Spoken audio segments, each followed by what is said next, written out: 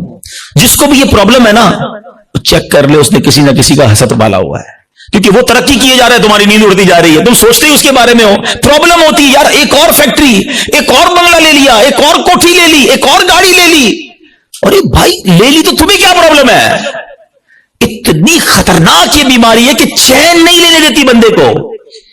یہ سوچئے گا، یعنی اس کے دنیاوی نقصان بھی ہے نا، میں اپنی فیملی سے ڈسٹرب ہو گیا، میں اپنی لائف سے ڈسٹرب ہو گیا کیونکہ میں نے کسی کا حسد دل میں پال لیا، یار اس کو تو میرے محلے میں کوئی نہیں جانتا تھا، آج یہ پوری دنیا میں پاپولر ہو گیا، اس کو اتنی عزت کیسے مل گئی، میں بھی تو ایک اچھا یہ پتہ ہے صرف عام لوگوں میں نہیں، یہ علماء میں حسد ہو جاتا ہے، نعت خوانوں میں آپس میں حسد ہو جائے گا، جو جس فیلڈ کا ہوگا نا، ہم جس فیلڈ کے ہمیں اپنی فیلڈ والے سے حسد ہو سکتا ہے، اچھا اس کا بیان اتنا اچھا ہو گیا، اس کی آواز اتنی اچھی ہو گئی، شیطان مردود کہ کوئی خوبصورت ہوتا ہے اس سے حسد ہو جاتا ہے، بہت ساری چیزوں سے حسد ہوتا ہے، دولت سے، شہرت سے، خوبصورتی سے، طاقت سے، اقتدار سے، کوئی بھی نعمت ملے۔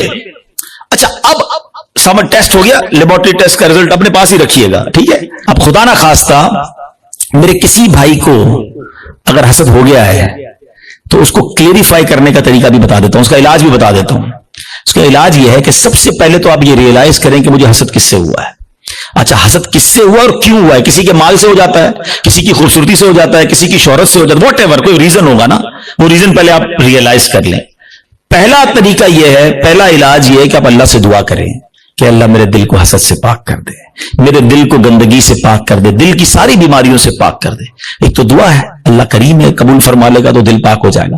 دوسرا دعا میں اس بندے کو بھی شامل کر لیں کہ اللہ اس کے مال میں اور برکت دے دے، اگر وہ اس کے حسن سے پرابلم ہے اللہ اس کے حسن میں اور برکت دے دے، اس کی شہرت سے پرابلم ہے اللہ اس کی شہرت میں اور برکت دے دے۔ ہاں ہے یہ تھوڑا مشکل، یہ اینٹی بائیوٹک ہے نا، علاج ہو رہا ہے نا۔ اب آپ جب کسی کے لیے دعا کریں گے نا، یا اللہ اس کے مال میں اور برکت دے دے، اور تھوڑے دنوں بعد آپ کو کوئی بندہ آ کے بتائے گا یار اس کی ایک اور فیکٹری لگ گئی، تو آپ کہیں گے میں بھی تو دعا کرتا تھا پر لگنی تھی فیکٹری۔ تیسرا طریقہ ایک اور ہے حسد سے نکلنے کا، کہ جس سے حسد ہوا ہے نا اس کو تحفہ دے۔ حدیث پاک کا مضمون ہے تحفہ دو محبت بڑھے گی۔ ہاں لیکن یہ بتا کے مت دینا کہ بھائی تیرے سے حسد ہو گیا تھا تحفہ لے کر آئے، مولانا صاحب نے کہا تھا، اور گل خراب ہو جائے گی، تو بتانا نہیں اس کو، ہاں وہ پتا نہ چلے اس کو۔ اچھا ایک بات اور سمجھ لو آپ، جس سے حسد ہوا ہے نا اس کو کوئی پرابلم نہیں ہے، پرابلم مجھے ہے، ٹھیک مجھے ہونا ہے۔ اس کو تو شاید نیکیاں مل رہی ہوں گی اگر کوئی اس کے بارے میں غیبت کر رہا ہے، بدگمانیاں کر رہا ہے، ہمیں اپنا علاج کرنا ہے۔ میرے اعمال بڑے تھوڑے ہیں، وہ شاعر کہتے ہیں نفس بدکار نے دل پر یہ قیامت توڑی، عمل نیک کیا بھی تو چھپانے نہ دیا۔ ایک تو نیکی ہوئی تو بچائی نہیں۔ تو دو باتیں ہو گئی آج کے بیان میں، ایمان کی حفاظت اور اپنے آپ کو حسد سے بچانا ہے۔ ایک اور عمل بڑا خطرناک ہے اور اس کو شرک اصغر کہا گیا، اور وہ بڑا باریک ہے، شیطان کا ایسا خطرناک وار ہے کہ پتہ بھی نہیں چلنے دیتا، اور وہ ہے ریاکاری۔ اچھا ریاکاری کیا ہے؟ دکھلاوا۔ بندے کو بڑا جی چاہتا ہے یار میں نیکی کروں نا، پتا تو چلے میں نے کیا کیا ہے، یار کمال ہے، اتنا چندہ دیا اور کوئی اعلان ہی نہیں، اتنے سجدے کیے، پتہ ہی نہیں کسی کو کہ کمرے کے اندر جا کے کتنے نفل پڑھتا ہوں، تہجد پڑھتا ہوں۔ تو اب نیکی کر، پہلے تو مشہور تھا نیکی کر دریا میں ڈال، اب تو نیکی کر فیس بک پہ ڈال، ہر چیز سوشل میڈیا پہ ڈالنی ہے۔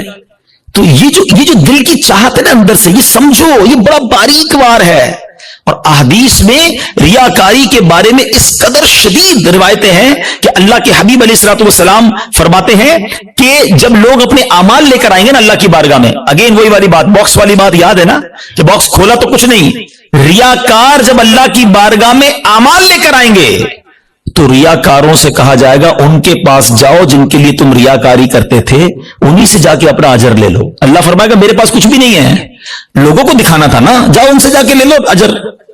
ہمارا کیا ہوگا اگر ہمارے روزے، ہمارے حج، ہمارے عمرے، ہمارے صدقے اگر یہ کہہ دیا گیا؟ اور یہ اتنا باریک وار ہے شیطان کا کہ پتہ بھی نہیں چلتا، کہیں نہ کہیں بہانے سے ہم سے وہ ریاکاری کراتا ہے۔ وہ مشہور حدیث آپ نے کئی بار سنی ہوگی کہ قیامت کے دن اللہ کی بارگاہ میں سب سے پہلے ایک شہید کا فیصلہ ہوگا، اس سے کہا جائے گا تو نے کیا کیا؟ اللہ فرمائے گا میں نے تجھے اتنی نعمتیں دی، وہ مانے گا یا اللہ ہاں مجھے نعمتیں ملی، حدیث کا خلاصہ ہے۔ اللہ فرمائے گا تو نے کیا کیا؟ کہ یا اللہ میں نے تیری راہ میں جہاد کیا، لڑتے لڑتے شہید ہو گیا، جان دے دی تیری بارگاہ میں۔ یعنی آپ سوچو یار، جان دینے سے بڑھ کر تو کچھ نہیں ہے نا۔ مگر اللہ کی طرف سے کیا ارشاد ہوگا؟ تو جھوٹا ہے، تو نے اس لیے یہ عمل کیا کہ تجھے بہادر کہا جائے، مجاہد کہا جائے، تجھے کہہ لیا گیا اے فرشتوں اس کو جہنم میں ڈال دو، شہید جہنم میں۔ کیوں؟ نیت اللہ کی رضا کی نہیں تھی نا، شہرت کی تھی، لوگوں کو پتا چلے۔ اب اللہ کی بارگاہ میں ایک سخی لایا جائے گا۔ اے اللہ کی راہ میں خرچ کرنے والوں غور سے سنو، وہ سخی اللہ کی بارگاہ میں لایا جائے گا۔ اللہ فرمائے گا میں نے تجھے بہت مال دیا، کہے گا ہاں یا اللہ تو نے مال دیا مگر میں نے تیری راہ میں دل کھول کر خرچ کیا، میں خلاصہ کہہ رہا ہوں، میں نے تیری راہ میں دل کھول کر خرچ کیا۔ ارشاد ہوگا کہ تو جھوٹا ہے، تو نے اس لیے کیا کہ تجھے سخی کہہ لیا جائے، اے فرشتوں اس کو بھی اٹھا کر جہنم میں ڈال دو۔ دنیا میں سخی مشہور ہو گئے تھے نا، بس اب جہنم میں جاؤ۔ تیسرا، قرآن کا قاری لایا جائے گا، علم سکھانے والا لایا جائے گا۔ اللہ کہے گا تجھے اتنی نعمتیں دی، وہ کہے گا ہاں مولا نعمتیں ملی، میں تو لوگوں کو علم پڑھاتا تھا، تیرا دین پڑھاتا تھا، قرآن پڑھاتا تھا۔ فرمایا تو جھوٹا ہے، تو نے اس لیے کیا کہ تجھے عالم کہا جائے، قاری کہا جائے، اے فرشتوں اس کو بھی اٹھا کر جہنم میں ڈال دو۔ کبھی بھی سیٹسفائی نہ ہوا کریں، پلیز ٹرائی ٹو انڈرسٹینڈ۔ شیطان مردود پہلی کوشش یہ کرتا ہے ہماری نیکیاں نہ ہوں، اور دوسری کوشش یہ کرتا ہے کہ اچھا نیکیاں کر لی نا، اب اس کو نل اینڈ وائڈ کیسے کروں، ڈیلیٹ کیسے کرواؤں، ضائع کیسے کرواؤں۔ ادھر ہم مار کھا جاتے ہیں، ادھر ہم سوچتے ہی نہیں ہیں۔ بڑا جی چاہتا ہے لوگوں کو پتا چلے اتنے حج کیے ہیں، اتنے عمرے کیے ہیں۔ ایکچولی ہماری تو روز لوگوں سے ملاقاتیں ہوتی ہیں نا، معذرت کے ساتھ کسی سے ملنے جاتے ہیں نا، سب جگہ نہیں لیکن کچھ جگہ ایسا ہوتا ہے کہ 15 منٹ کے اندر بندہ اپنی 15 سال کی نیکیاں گنواتا ہے کہ میں نے اتنے حج کیے ہیں، الحمدللہ ہر سال عمرے پہ جاتے ہیں، سرکار نے بڑا کرم کیا ہے، تہجد کی نماز کی بڑی پابندی ہے، تو رجب شعبان کے روزے بھی رکھتا ہوں، تو فلاں علاقے میں بھی ہم غریبوں کی مدد کرتے ہیں، تو فلاں بھی۔ بندہ کہ بھائی صاحب کس نے پوچھا گا یہ سب آپ سے؟ ہم نے تو تب بھی پوچھی تھی آپ کی، آپ نے طبیعت کے جواب میں پوری لسٹ نکال کے دے دی۔ اچھا اب ذرا میں چوٹ کرنے کے لیے کہہ رہا ہوں کہ جو بندہ 15 سال پرانا حج یاد رکھے ہوئے ہے، اس کو آج صبح جو جھوٹ بولا ہے وہ یاد ہے؟ تھوڑی دیر پہلے موبائل اٹھا کر حرام دیکھا وہ یاد ہے؟ آدھے گھنٹے پہلے غیبت کی تھی وہ یاد ہے؟ آج دن میں کئی گناہ ہوئے وہ یاد نہیں، اور 20 سال 25 سال پرانی نیکی یاد ہے جو بار بار لوگوں کو بتائی جا رہا ہوں۔ پوچھے یہ کیوں؟ دیکھیں مجھے بتانے سے مجھے تو کوئی نقصان نہیں ہوا، آپ کا کئی لاس تو نہیں ہو گیا۔ انما الاعمال بالنیات، اللہ کی بارگاہ میں ہماری نیتیں کیا ہیں ہم سوچیں۔ تہجد تو اکیلے میں پڑھتا ہے نا بندہ، لیکن کبھی ہم نے پڑھ لی تہجد، اب پیٹ میں درد ہو رہا ہے، سامنے والے کو کیسے بتاؤں کہ تہجد پڑھی ہے؟ بس یار آج بہت تھکا ہوا ہوں۔ خیریت کیوں تھکے ہیں حاجی صاحب؟ تو الحمدللہ تہجد میں اٹھ جاتا ہوں نا۔ اچھا تہجد بھی پڑھتے ہیں؟ اور دل وچ ٹھنڈ پی گئی، اینو پتا چل گیا اسی تہجد گزارنے، وہ نہیں بلو ٹک آتا ہے واٹس ایپ پہ میسج ریسیو، ہمیں لگتا ہے میری عبادت اس کو ریسیو ہو گئی، اور ساڈے دل وچ ٹھنڈ پی گئی، اور اللہ کے بندے ریسیو بھی ہو گئی، ادھر سے ڈیلیٹ بھی ہو گئی۔ کیوں بتانا ہے؟ میں جانوں میرا رب جانے ہے۔ یہ سمجھو بات کو، یہ بڑی باریک شیطان کا وار ہے۔ مسجد میں چندہ دے، امام صاحب کو اسپیشل پرچی جاتی ہے، ذرا حاجی صاحب کے لیے اعلان کریں، ذرا کولر لگایا حاجی صاحب نے، مسجد کے پنکھے فلاں حاجی صاحب نے لگائے، قالین فلاں حاجی صاحب نے۔ کیوں؟ آپ قالین لگا دیں، رب ثواب دینے والا ہے۔ میں ہر کسی اچھا اب اگین میں دیکھیں ہر اپنے ٹاپک میں شیطان کا ایک وار بھی انکلوڈ کر رہا ہوں۔ اب شیطان پتہ کیا وار کر رہا ہوگا؟ ہائے ہائے اتنا مردود ہے نا یہ. اس بیان میں بھی ہمیں کوئی اور بندہ یاد دلا رہا ہوگا, یہ عبدالحبیب بھائی صحیح کہہ رہے ہیں, یہ فلاں آدمی ہے نا مسجد میں اعلان کرواتا ہے, وہ فلاں آدمی ہے نا نیکیاں بڑی بتاتا ہے, وہ ہمیں کوئی اور یاد دلا رہا ہوگا, ہمیں اپنے بارے میں فیصلہ نہیں کرنے دے گا. ہمارے پاس کوئی پیرامیٹر نہیں ہے کہ ہم کسی کو ریاکار کہہ سکیں, کیونکہ اگر نیکی کوئی اعلانیہ اس لیے کر رہا ہے کہ لوگوں کو ترغیب ملے تو اس کو ثواب ہے. کیا ہے انما الاعمال بالنیات, میں اپنے دل کو تو چیک کر لوں, ہم اپنے دل کو سب چیک کریں, رائٹ لیفٹ نہیں دیکھنا. کہ میں جب اعلان کرنے کی سوچتا ہوں, میں جب واٹس ایپ یا فیس بک پہ لگاتا ہوں, میں جب دوستوں کو بتاتا ہوں قرآن اتنا پڑھا, تلاوت اتنی کی, بس یار آج آفس پہ غریب بندہ آیا تھا بڑا پریشان تھا, میں نے تو یار اس کو فوراً 25,000 روپے دے دیے, یہ کس لیے کہا؟ اگر اچھی نیت ہے تو ٹھیک ہے, ورنہ ہم جانتے ہیں کہ سامنے والا کہے اچھا ماشاءاللہ یار اللہ آپ کو سلامت رکھے. پلیز شیطان کے وار کو سمجھو. میں نے آپ کے سامنے حدیث رکھی ہے کہ شہید جہنم میں جائے گا, وہ شہید جو جہاد کر رہا ہے مگر دکھاوے کے لیے کر رہا ہے, وہ سخی جہنم میں جائے گا جو کروڑوں لاکھوں روپے خرچ کر رہا ہے مگر دکھاوے کے ساتھ کر رہا ہے اللہ کے لیے. ایک چپتا ہوا سوال کر کے اگلے ٹاپک کی طرف جاتا ہوں. اپنے آپ سے میں بھی سوال کرتا ہوں, میں خود اپنے آپ سے بھی سوال کرتا ہوں. میرے اور آپ کے پاس ایسی کتنی نیکیاں ہیں جو فقط میں جانوں اور میرا رب جانے. کبھی اکیلے میں سوال کرنا اپنے آپ سے کہ کسی کو نہیں پتا, دنیا میں کسی کو نہیں پتا, بس میں جانوں میرا رب جانے. ثواب تو اس سے ہی لینا ہے نا, جنت میں تو اسی نے مجھے داخل کرنا ہے اپنے کرم سے, میں کیوں دنیا والوں کو بتاؤں. اچھا پھر اخلاص, ریاکاری کے اگینسٹ کیا ہے اخلاص. اخلاص کی تعریف پتہ ہے کیا ہے؟ آئے ہائے ہائے علماء بھی کمال کرتے ہیں, ایک جملے میں گلی مکا دیتے ہیں, کہتے ہیں اخلاص کی تعریف یہ ہے جس طرح تم اپنے گناہوں کو چھپاتے ہو نا اس طرح اپنی نیکیوں کو چھپاؤ. ہم میں سے کوئی چاہتا ہے میری خطائیں پتہ چلیں کہ میں نے کل کیا گناہ کیا, پرسوں کیا کیا؟ نہیں نہیں نہیں, کسی کو میری خطا نہیں پتہ چلنی چاہیے, ہم چھپاتے ہیں, مگر نیکیاں سب کو پتہ چلنی چاہیے. سمجھو اس وار کو شیطان کے. تیسرا عمل میں نے بتا دیا آپ کو, ریاکاری. چوتھا عمل جو اس سے ملتا جلتا ہی ہے, وہ بھی اعمال برباد کرنے والا عمل ہے, اور وہ ہے خود پسندی. انسان جو ہے نا اپنے اندر اپنے آپ کو بہت کچھ سمجھنے لگتا ہے. حدیث پاک میں آتا ہے خود پسندی 70 سال کے عمل کو برباد کر دیتی ہے. آئے ہائے میں 70 سال نمازیں پڑھوں, 70 سال روزے رکھوں, صدقے خیرات کروں, اور ایک خود پسندی میرے سارے اعمال برباد کر دے. ایک بزرگ کے بارے میں آتا ہے اپنے بچے کے ساتھ کہیں سفر پر جا رہے تھے, تو جب سفر پر جا رہے تھے تو سرائے خانہ آیا, رات کو سو گئے قافلے والوں کے ساتھ. باپ بیٹے اٹھے اور تہجد کی نماز پڑھی.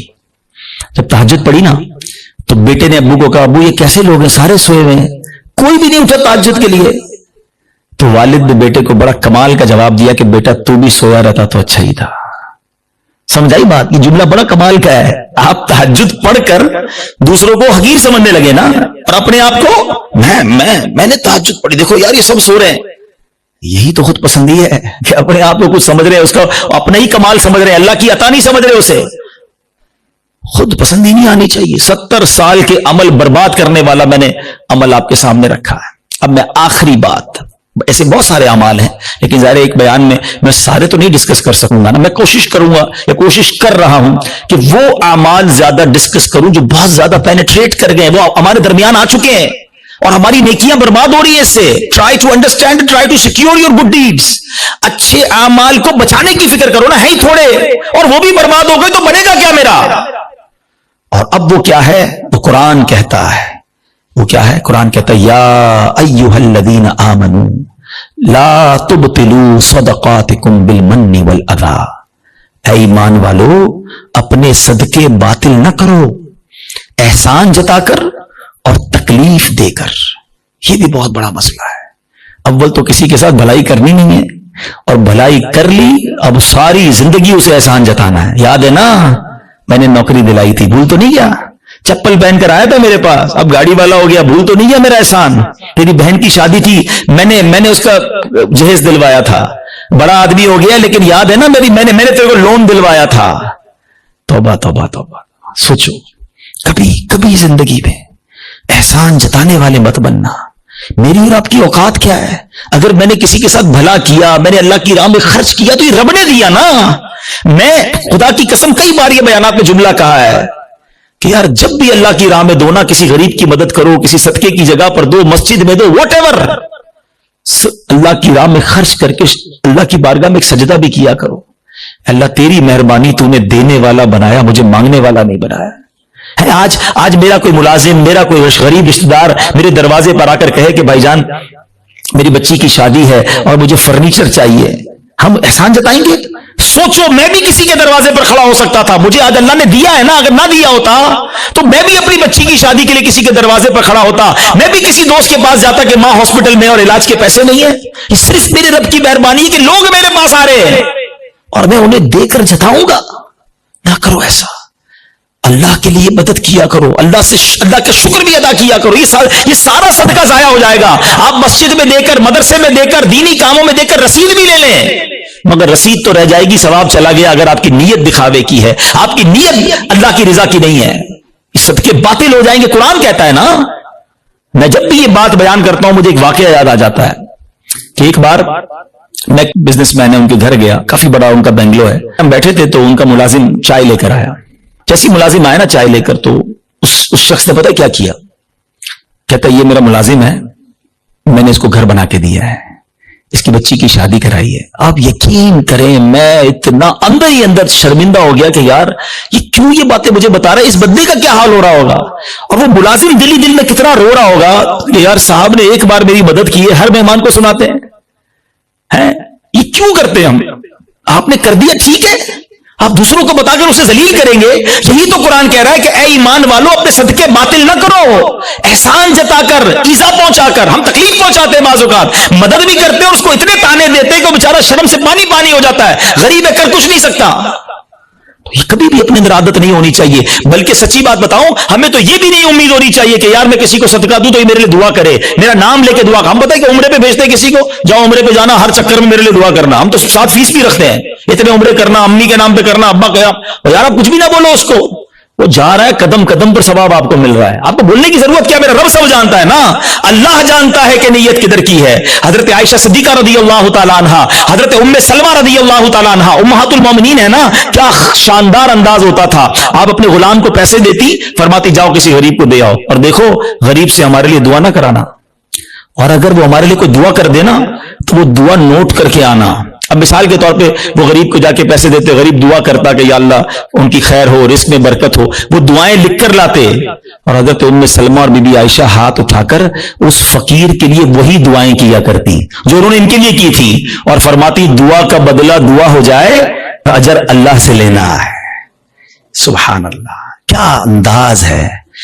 صدقہ کریں, اللہ کی راہ میں خرچ کرو, مگر ایسے کرو کہ دائیں ہاتھ سے خرچ کرو, بائیں ہاتھ کو پتہ نہ چلے. وہی سوال اگین, ایسے کتنے اعمال ہیں میرے اور آپ کے پاس کہ میں جانوں اور میرا رب جانے. ہاں یقیناً کچھ نیکیاں ایسی ہوتی ہیں جو کھل کے کرنی چاہیے اور اس نیت سے کرنی چاہیے کہ لوگ کریں, لیکن دل کی کیفیت اپنے آپ سے پوچھ لیں. تو بہرحال میرے پیارے اسلامی بھائیوں, آج کے اس مختصر سے بیان میں جو میں نے ٹاپک چوز کیا تھا کہ ہم اپنے اعمال کی حفاظت کی فکر کریں, ہم اپنے پیسوں کی, اپنی فیکٹری کی, اپنے گھر کی, اپنی گاڑیوں کی, سب کی حفاظت کی فکر کرتے کیونکہ وہ قیمتی ہیں. خدا کی قسم سب سے زیادہ قیمتی میرا ایمان ہے. ایمان نہیں تو کچھ نہیں, اور سیکنڈ پھر میرے اعمال ہیں, نیکیاں نہیں ہیں. قیامت کے دن اگر کہہ دیا گیا کہ تمہاری کوئی عبادت قبول نہیں تو پھر ہم کدھر جائیں گے؟ ہمارے بزرگان دین اتنے سینسیٹیو تھے اس معاملے میں. ایک بزرگ کے بارے میں آتا ہے, وہ کپڑے سیتے تھے, بہت اچھے کپڑے سیتے تھے. تو وہ مارکیٹ میں جاتے تھے اور جو کپڑے بناتے تھے وہ سیل کرتے تھے. تو وہ ایک بار گئے ایک جگہ پر اور ایک کپڑے کے بڑے ایکسپرٹ تاجر کو انہوں نے اپنا پیس دیا, کڑائی وڑائی کر کے لے گئے تھے. تو اس نے جیسے ہی کپڑا ہاتھ میں لیا نا تو اس نے اس کے عیب نکالنا شروع کیے, اسٹچنگ ٹھیک نہیں ہے, کلر کمبینیشن ٹھیک نہیں ہے, فلاں چیز غلط ہے. تو وہ بزرگ رونے لگے. تو وہ تاجر کہتا ہے آپ روئے نا, میں لے لیتا ہوں, پرچیز کر لیتا ہوں, آپ رو کیوں رہے ہیں؟ کہتے ہیں میں اس لیے نہیں رو رہا تو میرا کپڑا میں عیب نکالیں. میں یہ سوچ رہا ہوں کہ میں نے یہ کپڑا اپنے ہوش کے مطابق, اپنی خیال کے مطابق بالکل صحیح سیا تھا, مگر جب یہ کپڑا کسی ایکسپرٹ کے ہاتھ میں آیا تو اس کو میرے عیب پتہ چل گئے.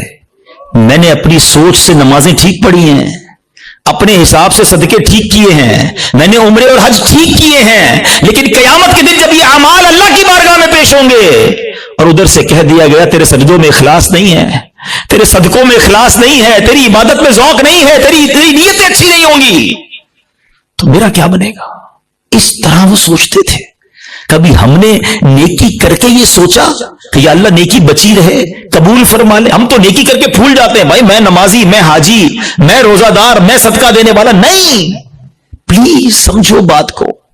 ہم نے کئی ایسے واقعات پڑھے ہیں کہ جو بڑے بڑے نامور اس زمانے کے جناب مستجاب الدعوات ہوا کرتے تھے. جب شیطان غالب آیا, نفس غالب آیا, لالچ غالب آئی, تو ایمان بھی ہاتھ سے چلا گیا. بلم بن باورا کا واقعہ کس کو نہیں پتا؟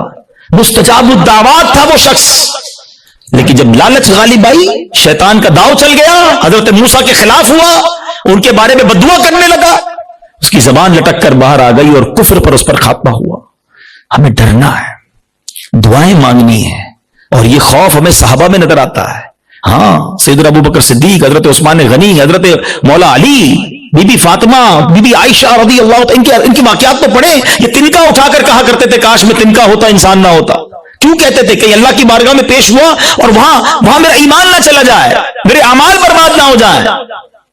تو بہرحال میرے پیارے اسلامی بھائیوں, یہ فکر میں آج کے بیان میں پیش کرنا چاہتا تھا. حسد سے بچنا ہے, نیت کر لیں انشاءاللہ. ہم نے احسان جتانے سے اور دکھلاوے سے بچنا ہے, خود پسندی سے بچنا ہے, اور سب سے مین جو پہلا میرا ٹاپک تھا, ایمان کی حفاظت کی فکر کرنی ہے. ایمان کے ڈاکو گھوم رہے ہیں, یقین کریں, اور وہ ایسا ڈاکو ہے شیطان کے نظر بھی نہیں آتا. اور ڈاکو تو نظر آتے ہیں نا, پولیس والا آپ کھڑا کر لیں گے. آپ کو دل کے آگے پیچھے پہرے دار بٹھانے ہوں گے. پہرے دار کون ہیں؟ آپ نے نماز پڑھ کے پہرے دار بٹھانا ہوگا, آپ نے کلمہ پاک کا ورد کرنا ہوگا. اچھا, یہ بھی بڑا پرابلم ہے. سب کی تمنا کیا ہے؟ یا اللہ مرنے سے پہلے, مرتے وقت کیا نصیب کرنا؟ کلمہ نصیب کرنا. آج دن میں کتنی بار کلمہ پڑھا ہے؟ یہ چیک کرو نا. مرتے وقت سب کو کلمہ چاہیے, زندگی میں پڑھو نا. اور یہ بات بڑی عجیب بتانے جا رہا ہوں, ایک بزرگ کا جملہ میں بھولتا نہیں ہوں. وہ کہتے ہیں اپنی زبان کو کلمے کا عادی بناؤ, تاکہ جس دن زبانیں بھاری پڑیں گی اس دن تمہاری زبان سے کلمہ جاری ہو جائے. موت کے وقت زبان بھاری ہو جاتی ہے, مگر ہم کئی ہفتے ہو گئے کلمہ نہیں پڑھا ہم نے. کتنی تسبیحاں پڑھی کلمے کی؟ روز کم از کم ایک تسبیح, 100 بار کلمہ. اچھا, آپ کو پتا ہے حدیث پاک میں افضل الذکر کہا گیا, سب سے افضل اگر کوئی ذکر ہے تو لا الہ الا اللہ محمد الرسول اللہ. پورا کلمہ پڑھے, یا کم از کم لا الہ الا اللہ کا ورد کرے, اور آخر میں 3 بار محمد الرسول اللہ صلی اللہ تعالی وسلم پڑھ لے, تاکہ میری زبان کلمے کی عادی رہے. اور جو چیز عادی ہوتی ہے نا, وہ پتہ کب نکلتی ہے؟ آخری بات, چلیں یہ بھی ایک بڑی دلچسپ بات بھی ہے, اور اللہ کرے کہ میرے بیان سے کوئی یہ میسج لے جائے. انسان پر جب دھکا لگتا ہے نا, چوٹ لگتی ہے, مشکل وقت آتا ہے, تو جو اندر اصلی ہوتا ہے نا باہر نکل آتا ہے. ٹھیک ہے, یہ اس کو میں آپ کو ایک ایگزامپل سے سمجھاؤں گا. ایک شخص تھا, بادشاہ کے پاس آیا, کئی زبانوں کا ماہر, ایکسپرٹ. اس کی زبان اتنی فلوئنٹ تھی کہ اس نے چیلنج کیا کہ میری اوریجنل زبان پہچان کے بتائیں. عربی بھی تو انگلش بھی تو اردو بھی تو فرینچ بھی, جس زبان میں بات کرے اس زبان میں وہ جواب دے, بڑی فلوئنٹ جواب دے. کوئی نہیں پہچان سکا. ایک شخص آیا, کہتا بادشاہ سلامت مجھے تھوڑا ٹائم دے, میں اس کو پہچان لوں گا. کہا کیسے؟ کہا مجھے اس کے ساتھ ہی رکھ دیں اپنے محل میں. ان دونوں کو ایک ہی کمرہ دے دیا. صبح ہوئی تو وہ بندہ کمرے سے باہر نکلا, جب سیڑھیوں پہ آیا تو پیچھے سے اس نے اسے دھکا دے دیا, لڑکھڑاتا ہوا نیچے گرا, اور اب اس کو برا بھلا کہنا شروع کر دیا, گالیاں نکالنا شروع کر دی. کہا بادشاہ سلامت جس زبان میں گالیاں دے رہے ہیں یہ اس کی اصل زبان ہے. جب بندے کو جھٹکا لگتا ہے نا تو اس کا اصل باہر آتا ہے. اس کو اور آسان سمجھا دیتا ہوں. کوئی سالن لے کر, پیالہ لے کر ہمارے قریب سے گزرے, اس کو ٹھوکر لگے گی تو برتن سے کیا نکلے گا؟ سالن گرے گا نا. اور اگر کوئی پانی کا پیالہ لے کے جا رہا ہے, اس کو ٹھوکر لگیں گے تو کیا گرے گا؟ تو جو ٹھوکر لگتی ہے نا, جو اندر ہوتا ہے نا, وہی باہر نکلتا ہے. اب مثال دیتا ہوں, آپ موٹر سائیکل پہ جا رہے ہیں, گاڑی پہ جا رہے ہیں, اچانک بریک لگا, ایکسیڈنٹ ہونے سے بچے آپ, کیا نکلا زبان سے؟ کچھ لوگوں کی زبان سے اس وقت گالی نکلتی ہے, اور کچھ لوگوں کی زبان سے ماشاءاللہ اس وقت یا رسول اللہ نکلتا ہے, لا الہ الا اللہ نکلتا ہے, یا غوث اعظم نکلتا ہے. کیوں؟ اندر اچھا بھرا ہوا ہے. جب جھٹکا لگانا تو اندر والا باہر آ گیا. اور ہم نے دیکھا ہے اس وقت کئی ایسے لوگ ہوتے ہیں جن کی زبان سے اس وقت بھی گالی نکلتی ہے, بری بات نکلتی ہے, ارے تیری تو. کیوں؟ اندر گندا بھرا ہوا ہے. اپنے برتن کو صاف رکھنا, موت کے وقت ایک جھٹکا لگنا ہے, اور جب جھٹکا لگے نا تو میری زبان کلمہ پڑھ لے, میری زبان میرے آقا کا نام لے لے, میری زبان درود پاک پڑھ لے. اندر اچھا ہونا چاہیے. بری محفلیں چھوڑ دو, برے دوست چھوڑ دو, ورنہ یہ گندگی بھر جائے گی دل میں. اور روزانہ کم از کم 100 بار نیت کرو کہ کلمہ پاک پڑھیں گے انشاءاللہ. ہاں ابھی کلمے پڑھتے رہو تاکہ مشکل وقت جب آئے، جب سکرات کے وقت زبان بھاری ہو جائے تو میری زبان کلمہ پڑھنے والی بن جائے. تو انشاءاللہ کلمے کے عادی بن جاؤ، اور ایسے دوستوں سے بچو، ایسی محفلوں سے بچو جہاں کفریہ باتیں کی جاتی ہیں. میرے رضا نے تو 100 سال پہلے کہہ دیا تھا کہ سونا جنگل، رات اندھیری، چھائی بدلی کالی ہے، سونے والوں جاگتے رہیو، چوروں کی رکھوالی ہے. اور چور بھی کیسا ہے شیطان؟ آنکھ سے